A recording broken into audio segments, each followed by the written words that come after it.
ভারতের বিপক্ষে লড়াইয়ের প্রত্যাশা মিরাজের। পাকিস্তানের বিপক্ষে 2-0 ব্যবধানে সিরিজ জিতে ফুরফুরে মেজাজে রয়েছে বাংলাদেশ দল। অবশ্য বিশ্রামের সুযোগ পাচ্ছে না টাইগার ক্রিকেটাররা। কয়েকদিন পরেই বাংলাদেশ দল যাচ্ছে ভারত সফরে। 2 টেস্টের পর 3 ম্যাচে টি-20 সিরিজ খেলবে টাইগাররা। বাংলাদেশ দলের অলরাউন্ডার মেহেদী হাসান মিরাজ জানিয়েছেন, আসন্ন ভারত সফরে চ্যালেঞ্জ নিতে প্রস্তুত আছেন তিনি। ভারতের মাটিতে এর আগেও টেস্ট খেলার অভিজ্ঞতা রয়েছে মিরাজের। তবে 2019 সালে সেই সফরে ব্যাটে বলে পারফর্ম করতে পারেননি তিনি। এবার সেই অপূর্ণতা ঘোষাতে চান মিরাজ। রবিবারই বাংলা সিরিজের জন্য প্রথম টেস্টে দল ঘোষণা করেছে ভারত। দলে আসে বিরাট কোহলি, রোহিত শর্মা থেকে ঋষভ পান্থ, জাসপ্রীত বুমরারা। তাদের বিপক্ষে পারফর্ম করতে মরিয়া মিরাজ।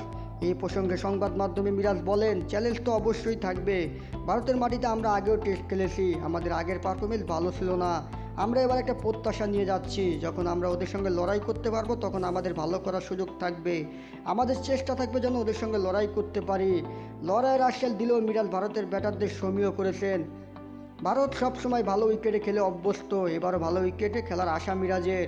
ফলাফলের কথা চিন্তা না করে পারফর্ম করে দিতে চান এই অলরাউন্ডার। তিনি বলেন, দেখুন, টেস্ট ক্রিকেটে সবসময় চ্যালেঞ্জ থাকে, প্রত্যেক সেশন, প্রত্যেক বল সবটাই চ্যালেঞ্জ। ব্যাটসম্যান বলার সবার জন্যই। ভারত অবশ্যই ভালো দল, ওদের বলাররাও অনেক ভালো, ব্যাটসম্যানরাও অনেক ভালো। মিরাজ আরও বলেন, ওদের যে উইকেট থাকে সেখানে আমরা আগেও খেলেছি, আমাদের অভিজ্ঞতা আছে উইকেটের আচরণ সম্পর্কে। আমার মনে হয় সেখানে উইকেট অনেক ভালো থাকবে। আমরা যেভাবে খেলছি সেভাবে যদি থাকি, ফলাফল চিন্তা না করে যদি পারফর্ম করার চিন্তা করি, তাহলে ফলাফল অবশ্যই আসবে।